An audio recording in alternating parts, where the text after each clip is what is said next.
Fast Talk with Prince Jivedah. We have a very special guest who is adored by her colleague because of her personality and leadership skills. She graduated at Fatima University College of Medicine, passed the physician licensure examination, had various of trainings, and she specialized at emergency medicine. But now she's currently working as one of the doctors of Norwegian Cruise Line. Norwegian Cruise Line is one of the top 3 best company and largest company in the cruise industry in the whole world right now.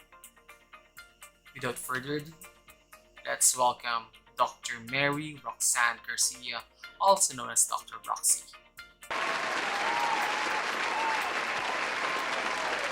Hi Prince! Hi everyone! Again, I'm Dr. Mary Roxanne Garcia and I'm a ship physician for Norwegian Cruise Line, and that's where I met and I have worked with Prince.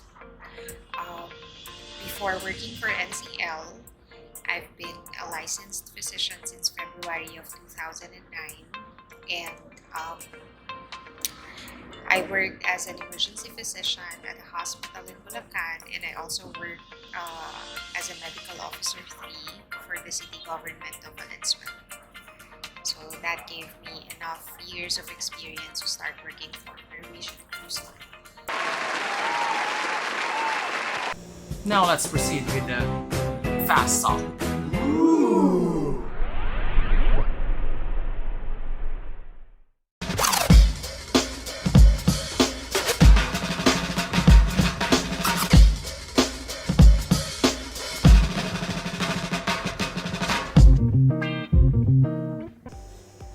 Dr. Garcia, what do you think are the most important values you demonstrate as a leader? The most important value that I believe I demonstrate as a leader is respect. It's not just showing respect towards the people that I work with, but it's also showing self-respect. I think it's very important to have that, not just as a leader but as a person. Having self-respect and respect for others shows how much you value yourself as a person and the people around. It seems like a simple thing, but it's actually a big word, and it's very important in our everyday lives. What is your greatest strength? I have always been told that I am kind. I can say that I consider that characteristic as my strength.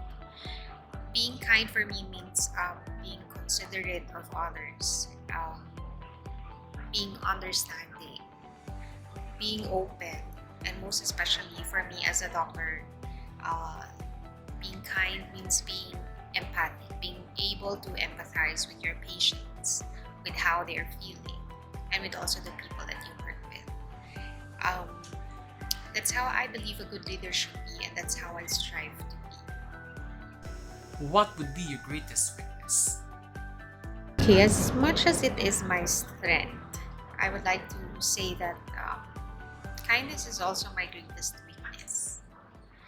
It's hard to please everyone, no matter how you try. There would always still be those people who will take advantage of you.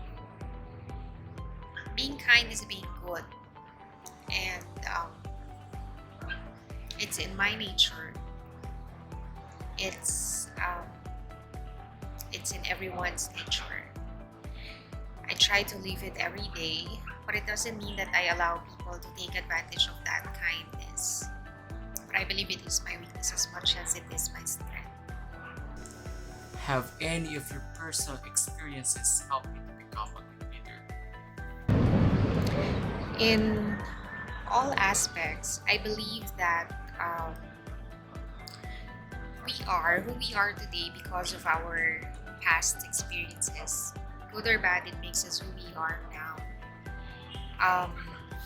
In my case, The past experiences that I had, I believe, has made me stronger and has shaped me into who I am today as a person, and most importantly, as a leader. It has given me wisdom and strength. Tell me about the time that you had to complete a task that you never had done before. How did you go about it? Were you successful? I've always been in the field of medicine, so the task I have done has always been related to the practice of medicine.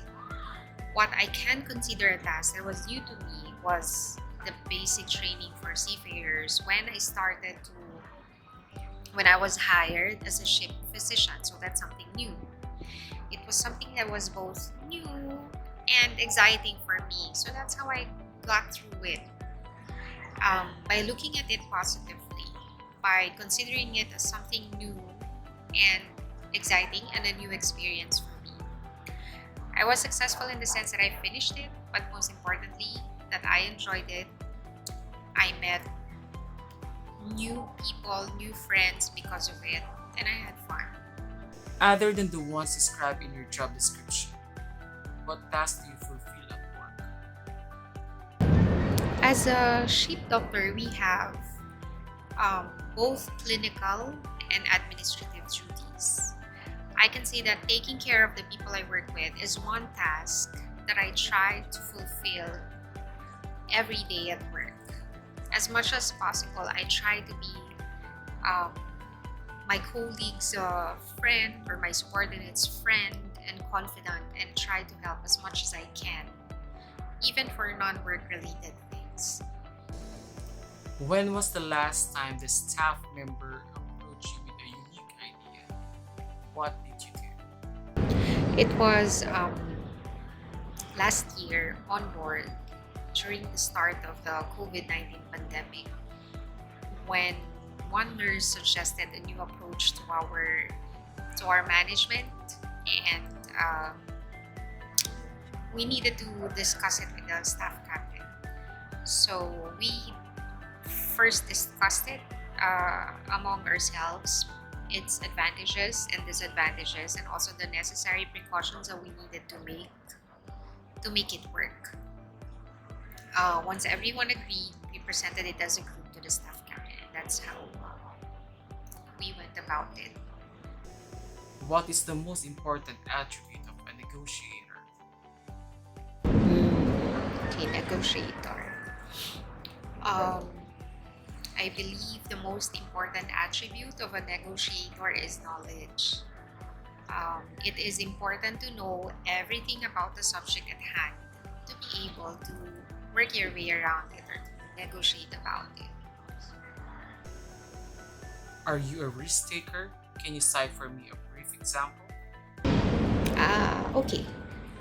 I do take risk, but before doing so, I think about the possible consequences, and um, when I feel I'm ready for it and I know I can take it, I take the risk. So it's with some calculations. Of course, I try to be smart about it. This job as a ship doctor is a risk I took not just for myself, but for my whole family. Um, Thinking about it, I could have opted to stay home and practice as a doctor in the Philippines while being with my children. But I decided to take a leap of faith, take this job as an opportunity to be successful, to take my children to places, and not just literally speaking. I decided, um, I decided to take this job for my children. So far, that is what this job has given me: better opportunities for me and my children. How have you encouraged the development of your staff members in the past? As a doctor, I have always encouraged the nurses or the people I have worked with to seek greener pastures, better opportunities. opportunities. I always told them that there are lots of opportunities for them, that they just need to go after it. I would always push them to be better.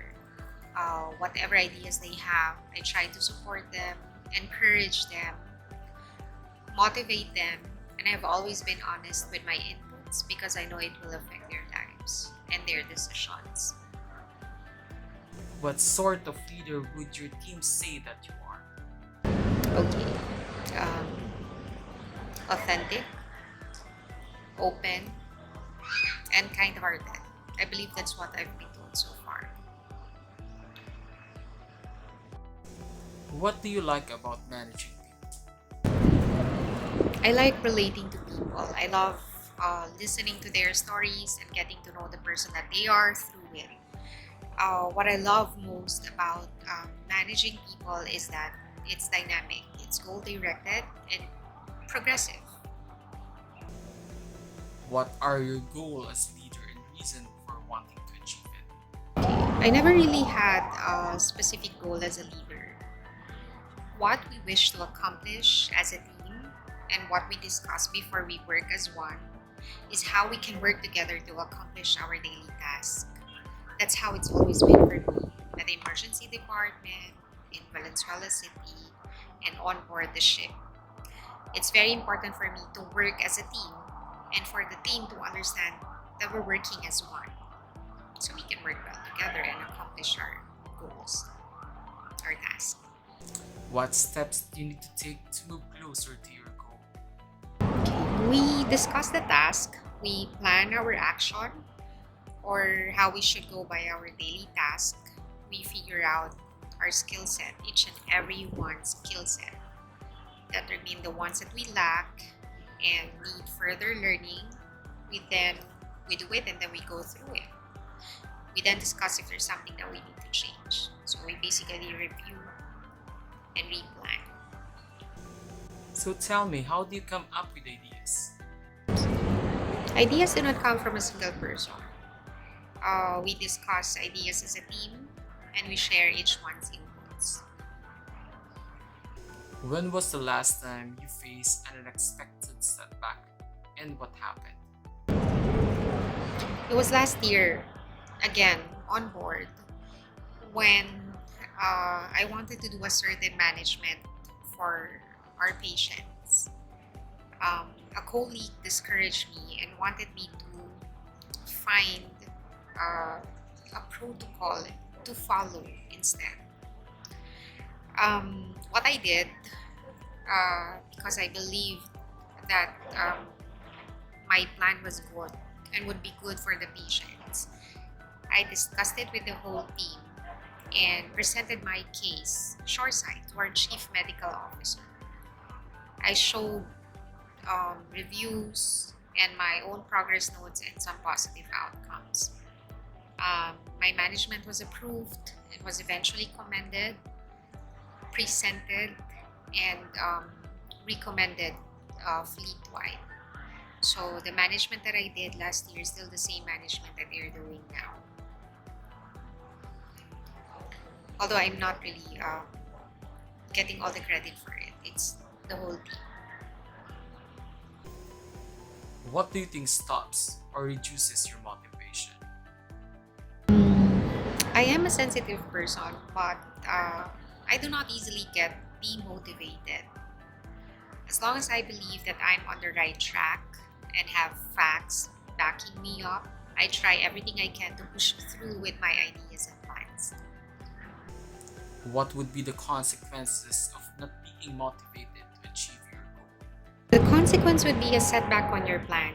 You have an option to set a different goal or take a pause, sit back and look at what went wrong, and plan a different approach towards your goal. What obstacles or barriers you may face that might sabotage your motivation?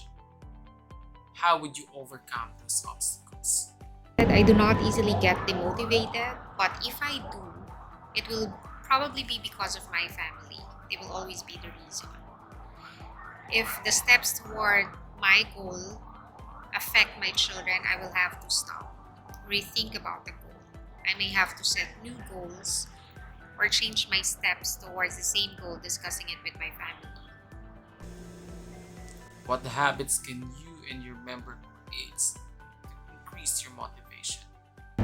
It is important that you become yourself a motivator by not being so hard on yourself, by believing that you're on the right track, by not criticizing yourself too much or not being too hard on yourself.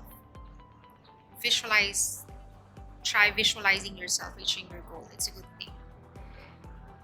Believing that you'll get there one step at a time. What tangible reminders you need to see to stay motivated?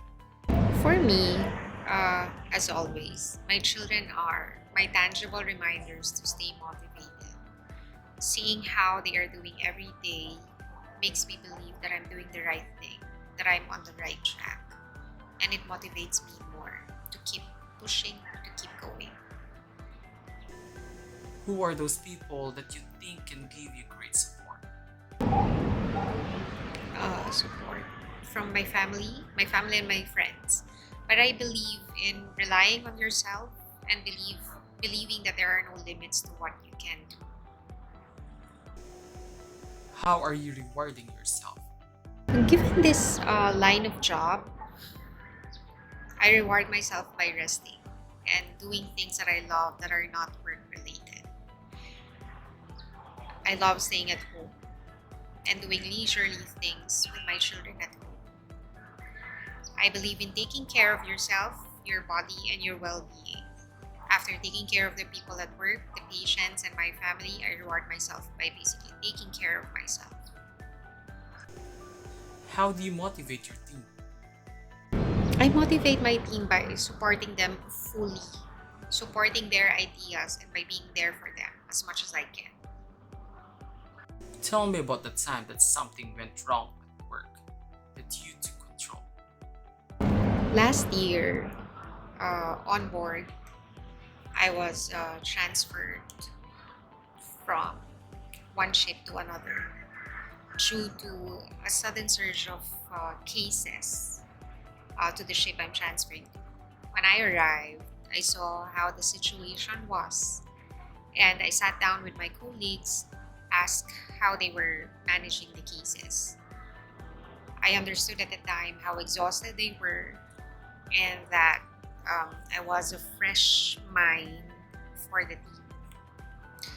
I did not take over. Instead, I discussed my ideas and planned the next steps with the whole team. So it was still basically teamwork for me. Can you describe your decision-making process to me?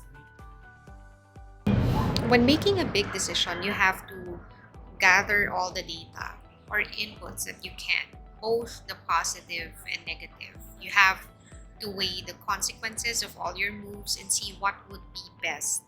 As a team, it's best to discuss it with the whole team and agree on the best decision. Whenever I needed to make a decision, I weigh the pros and cons before I decide.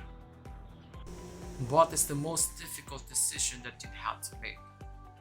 And how did you come to that decision?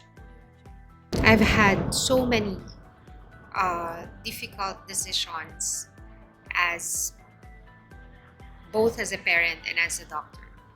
My husband and I are both ship doctors, and we decided that he will stay and practice in the Philippines while I continue as a ship doctor at present. So we arrived with this decision because of the pandemic. It would be best if one of us stays with the children. We have discussed all aspects, including which parent is best to stay, and the decision that we came up with is what is best for the family and the present situation. How do you delegate responsibilities to your team? I delegate responsibilities ahead before starting our duties. As a medical team, we need to delegate tasks ahead in case of an emergency. When it comes to delegating daily tasks, we based it on one's strength and capacity, and it has to be a fair delegation. Can you name a time you had to change decision due to new facts? On board last year, I needed to make a stand and be honest, seeing how things were not going too well with the medical cases on board. I needed to present my plan and push through with it. It turned out good for everyone, most especially, of course, the patients.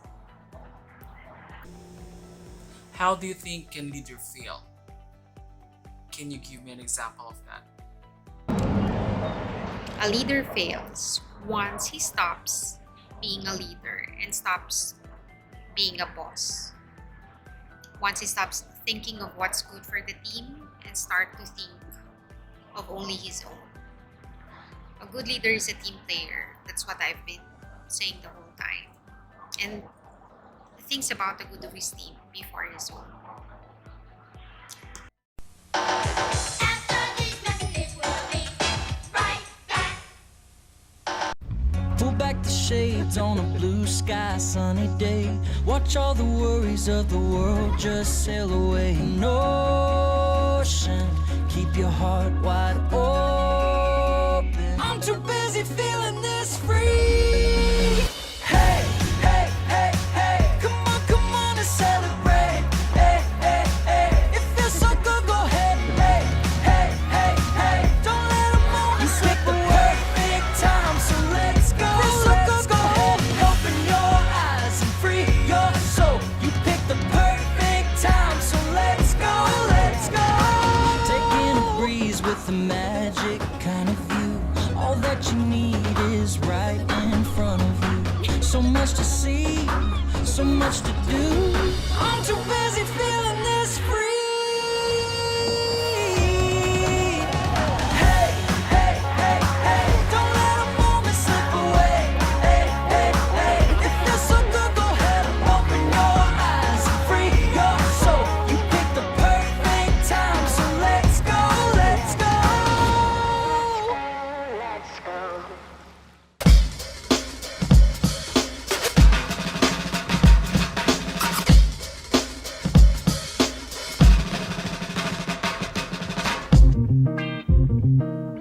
Tell me about the most difficult team that you've ever led. Why are they difficult? And how did you cope? I had a small medical team in Valenzuela People's Park. It was initially composed of 4 nurses headed by me, so we were just 5, apart from the park administrator and the other departments. Until they added 2 more nurses, so we were a team of 7. So we were basically the emergency response team with the clinic in Valenzuela. I was a medical officer 3. So initially there were 4 nurses, and these 4 nurses had different characters and principles, and personally I could only relate to one of them. Even before I came, because they came a month ahead of me. They started a month ahead of me. So even before I came, they were having discordances. They were disagreeing about a lot of things. So they really needed a leader to put them together. But I needed to set my personal preference aside, of course. I delegated tasks considering their skill sets and tried to work with each one individually. I tried to get to know them. So we then discussed our goals for the clinic as a team and agreed to try to work well despite our differences. Tell me about the time you didn't agree with something, but had to do it anyway. I remember a dispute with a colleague who blatantly criticized me in front of another colleague. So we were both ship doctors, and she criticized me in front of her senior doctor. She was from a different country. She has a different nationality. So I needed to set my foot down and tell her straight about how she was wrong and about how I felt at the time, because I felt insulted. It was some sort of a public humiliation for me. She was younger and it was her first contract. But still, uh, I felt degraded or insulted. In the end, I talked to her calmly and explained my side, less the emotions. I apologized for reacting the way I did initially. Given how older I was, both my age and experience, I should have reacted better. That's what I told her. Instead of doing what I believe was right for me, I tried to compromise with her. And we agreed to disagree at some point, but in the end, we compromised. That's what we ended up deciding. How did you deal with people who disagree with you? I admit, um, there are many times that my emotions get in the way. I am a sensitive person and I'm a woman. But I would always try to catch myself mid emotion, pause, and explain my side rationally. I would try to compromise. Tell me about the last person you dismissed. Fortunately, I have never sacked anyone except maybe at work, except maybe a household employee who was not really doing her job well. I would always explain to a household that I would sack, so it has been more than once, of course, why she cannot work for my family, as I would always put my children's safety ahead of everything. But work-wise, I never had to sack anyone, so it's quite fortunate. When was the last time you had this agreement with a colleague or patient? Can you tell me what happened? Same incident I mentioned about doctor I had an altercation with. You cannot really control the initial reactions or the emotions. But I would always try to be rational and would always try to explain where I'm coming from or explain my side. And once everyone has cooled down, we would always compromise in the end for the team. It's all about the team. How would you track the performance of your employees? We have logbooks and records at the clinic. I check their time ins and outs, their absences, and apart from that, I check the medical records and how they encode information.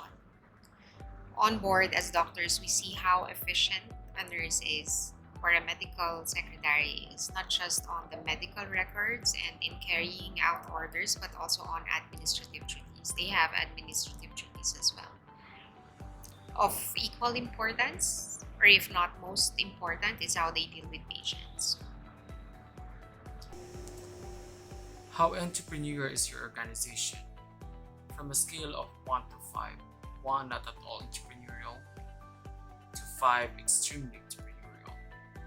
Entrepreneurial, we think about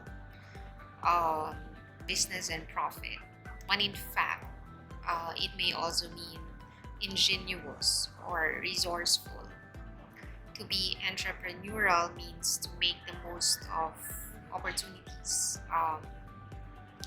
to overcome and learn from setbacks, and succeed in various settings. In that sense, the SHIP Medical Center is extremely entrepreneurial.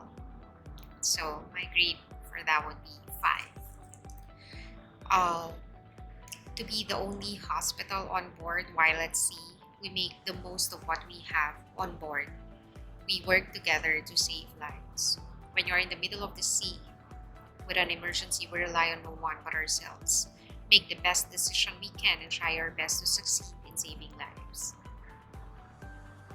In what way can your leaders share the vision of their institutions, administrations, and employees in an effort to create a sense of belongingness and self-fulfillment? As leaders, we can share our knowledge and wisdom to our subordinates or colleagues with patients. It is important as leaders to get to know their it is important as leaders that you get to know your subordinates, to know their skill set, and work around it by setting ourselves as examples and setting standards. We can guide them. Do you have entrepreneurial spirit? Can you cite from example scenario of you having entrepreneurial spirit? Entrepreneurial spirit is a mindset. Um, it is both a positive and progressive attitude to seek out change and not just to adapt to the changes that's happening. It's about continuous improvement. As a doctor with both clinical and administrative duties, I believe I possess, as I must, this mindset. This COVID-19 pandemic has brought a lot of changes in the field of medicine. We needed to be more aggressive and change our pacing when it comes to managing respiratory illnesses. In a way, we practice an entrepreneurial spirit as a medical team when we first dealt with the COVID-19 virus. Do you have entrepreneurial spirit? Can you cite from example scenario of you having entrepreneurial spirit? Entrepreneurial spirit is a mindset. Um, it is both a positive and progressive attitude to seek out change and not just to adapt to the changes that's happening. It's about continuous improvement. As a doctor with both clinical and administrative duties, I believe I possess, as I must, this mindset. This COVID-19 pandemic has brought a lot of changes in the field of medicine. We needed to be more aggressive and change our pacing when it comes to managing respiratory illnesses. In a way, we practice an entrepreneurial spirit as a medical team when we first dealt with the COVID-19 virus. Are you comfortable with financial reports and financial ratios? And why? I'm comfortable with both. We deal with medical patients, and these patients are also guests on board the ship. We are very transparent when it comes to charges, and we're very hands-on when it comes to our inventory supplies. Can you cost supplies, overheads, and labor to price your product or service effectively? Have you experienced it? Yes, we can, although it's not really our job. We do inventory and request for what we need. Do you have a strong written and presentation skills? I believe so. Yes. Tell me about the time that you had to use technology to complete the task. Were you successful? Last year, we needed to make a Microsoft Excel program to encode our cases to make encoding easier and faster, which made submitting reports more efficient and with less room for errors. How does technology help you in decision making? Nowadays, you can Google anything and everything. There are a lot of Microsoft programs which make reports and presentation easier. There are social media applications that make gathering information or surveys online more feasible. This can definitely make decision making easier. What is the impact of computer literacy instruction in your work as a leader? Computer literacy is vital, even in our line of work, medical field. So it makes some parts of our job easier and more efficient, such as patient records, inventory, shoreside communication, and research. Now, during this pandemic, we are also able to do teleconsultation, and it's because of technology, all thanks to technology. We can, of course, we still use our skill as doctors online, our clinical eye and medical knowledge. All in all, its impact is great in the sense that it enables us to adapt to changes and makes our job more easier. What are the computer-related software that you're currently using in the ship? What is your first impression, and does it help you in your work? We have Microsoft programs that we use like the Excel, Word, and PowerPoint. in encoding patient data, we use CCare fleet-wide. The Outlook emails are our means to communicate interdepartmental and shoreside. So it has aided us a lot, makes data recording easier and coding inventories faster.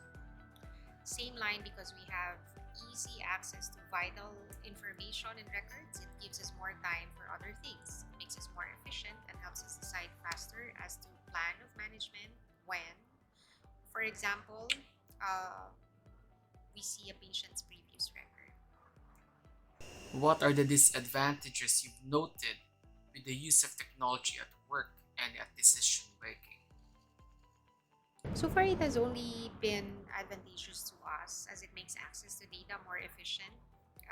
I have yet to see its disadvantage. What is the most difficult advantage you've encountered in work and in leading? And how did you handle it? I still have a lot to learn about the MXP. It's an application for the cruise ship industry. It provides tools to better manage operations in the office and onboard ships. The CCare program, in comparison to the MXP, is a lot easier, but I still needed to learn about it through training.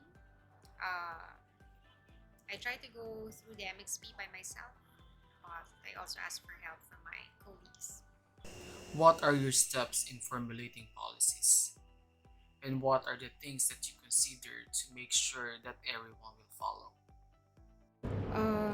As an ER head and team leader in the Philippines, I made policies and clinic protocols which are based on my personal experience as a doctor and, of course, on other hospital protocols as well, on the hospitals that I have worked at. So, when formulating when I formulated the policies, I considered a lot of factors. So first and foremost, it has to be for the benefit of the patients who we cater to. So it has to be safe for them and for us as well. It has to be agreed upon by all and approved by respective departmental heads. It has to be something achievable, something we can follow on a day-to-day basis. As a leader, how do you persuade people to do what you want and to follow guidelines that you set up? As a leader, I never needed to persuade anyone to follow me or the policies that I make. I think a good leader should always set by example and should never have double standards. When people see that what you do is for their own good, and when they value their job as much as you do, there's no persuasion needed for them to follow you. When they see the good in your intention and the good in the policies that you make, there's no persuasion needed for them to follow you. What is the most difficult policy or guidance you've asked your member to follow? And how did you convince them on following it? I honestly cannot recall a policy that I made that was difficult to follow because, as previously mentioned, the policies I made so far are for the benefit of the patient that we serve. It is also to make our work easier and us more efficient, and they are basically achievable and not really impossible or difficult to follow. Have you experienced breaking your own guidelines? Did your member find it out? And how did you handle it after they finding it out? And if no, did you find someone breaking the policy that you've set up? And how did you handle it? I don't believe in double standards. So when I set rules for everyone, I make sure I follow them as well. As a leader, I believe in setting a good example. Otherwise, my credibility will suffer. There was this one time when a subordinate broke my policy, and I needed to sit and talk to him about it, ask his reason, and explain the consequences will reflect on his evaluation. I needed to explain why the policy is there to begin with, what it's for. The policies are made as guidelines that we should all follow as a team. And as a leader, it is also my responsibility to make sure that they follow and to evaluate them accordingly. And last question is, what can you advise the present and future leaders of any organizations or institutions? Okay, my advice as a doctor um, and as a leader, um, cliche as it may sound, of course, we've heard this many times before, but it's true. You have to be a leader, not a boss. There's a big difference. So, this is what I believe one should be. A boss is someone who dictates and orders, and a leader is a team player who understands and believes in his subordinates. He works with everyone to achieve a common goal. A good leader inspires, influences, and teaches his team members. He creates an environment that has respect, trust, and integrity. These are simple but big words.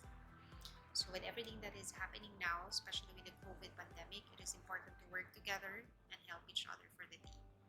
Now, this is not just for the medical team, but for each and every one of us. We're fighting this pandemic, this virus, COVID-19 virus, as a team, as one. It is important that we work hand in hand to fight against it. How? Getting the vaccine, following the protocols, the policies, they are there to help us. Nothing is impossible when we work as one. This trial, the COVID-19 pandemic, it's not impossible to beat when we work as a team and when we work as one. So I'm hoping and praying, as everyone else is, I'm sure that the COVID-19 pandemic ends and we go back to how things were. Now we appreciate how things used to be. So it is a lot better when you're working as a team, when you're working with friends, and when you're enjoying what you do.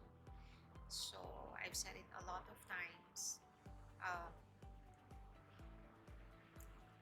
Being a team is more important than working by yourself. Be a good leader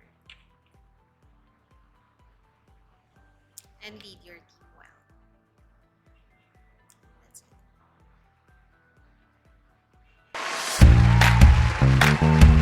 it. Once again, thank you, Dr. Mary Roxanne Garcia, for giving us your time. I know how busy you are, and for sharing us your knowledge, wisdom, and experiences. Okay. Once again, thank you, Prince, for this opportunity. I'm very grateful and honored as always, and I'm looking forward to working with you again, hopefully soon. So, thank you. I hope I was able to share some insights.